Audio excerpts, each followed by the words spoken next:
Këshilli i Qarkut Shkodër zhvilloi mbledhjen e fundit të tij për këtë vit, ku miratua me votën e të gjithë këshilltarëve buxheti i vitit 2026 dhe programi buxhetor afatmesëm 2026-2028, dokumente që përcaktojnë drejtimet kryesore të financimit dhe ndërhyrjeve në nivel qarku. Në fjalën e tij, kryetari Edmond Dou ndal tek pikat kryesore që ka në fokus ky buxhet, duke theksuar se puna dhe bashkëpunimi në të pesë bashkitë do të vijojë me fokus zhvillimin dhe shërbimet ndaj qytetarëve.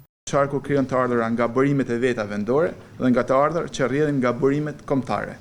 Të ardhurat nga burimet e veta vendore dhe kombëtare përbëhen nga transferta pa kushtëzuar, transferte kushtëzuar për kryen e funksioneve të deleguara, tarifa shërbimeve publike, kuota antarësisë së bashkive përbërëse, e cila përcaktohet me vendim të këshillave bashkiake. Për vitin 2026, të ardhurat e Këshillit Qarkut Shkodër nga transferta pa kushtëzuar dhe të ardhurat e vitit do të jenë në shumën 84.887.546 lek. Në këtë buxhet nuk është përfshirë kuota antarësimit për bashkitë e Qarkut Shkodër për vitin 2026. Kjo kuotë do të jetë pjesë e buxhetit të Këshillit Qarkut Shkodër pas miratimit të buxheteve të bashkive dhe do të jetë shtesë në buxhetin e vitit 2026. Fondet e buxhetit e vitit 2026 janë planifikuar si me poshtë. Kemi qarkullimin e vlerave të artit folklorik, është një aktivitet i përvitshëm tashmë nga Qarku Shkodër për sa i përket fest folk. Panerinë rajonale, dhe kjo një aktivitet që është organizuar 2 vitet e fundit, tryezën rajonale për perspektivën e zhvillimit të turizmit për vitin 2026.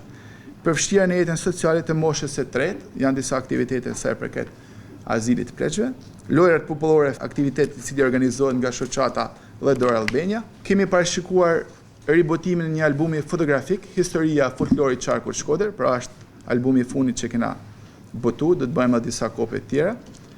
Kemi një aktivitet në Bashkinë e Vallëdajsit, sa i përket marshimit kaltër për autizmin në vitin 2026, si dhe dita fëmijëve me shtëpinë e fëmijës në Bashkinë Shkodër. Sistemim asfaltim faza 5 rruga Bardhaj Qafrenc, sistemim asfaltim rruga Livade Sterbeq Buzujit në Bashkinë Malësia e Madhe, rekonstruksion e godinës qendrës sociale Besa, Bashkia Vallëdajs, punim e riparimin Pallatin e Kulturës në Dueshyti, Bashkia Puk, janë të gjitha prioritetet e bashkive, pra nëpërmjet projekteve që kanë sjellë bashkitë përkatëse respektive në Këshillin e Qarkut, kemi bërë ndarjen e buxhetit, pra aq buxhet kapital sa ka të parashikuar Qarku Shkodër në gjitha bashkitë e Qarkut. Në këtë mbledhje u miratua dhe paketa fiskale për vitin 2026, struktura organizative dhe niveli pagave për administratën. Në përfundim të mbledhjes, kryetari i Këshillit të Qarkut Shkodër Edmond Dou riafirmoi angazhimin e tij dhe institucionit që drejton për të qenë pranë komuniteteve të pesë bashkive në nivel qarku, duke bashkëpunuar ngushtë për zhvillimin lokal dhe përmirësimin e shërbimeve në funksion të qytetarëve.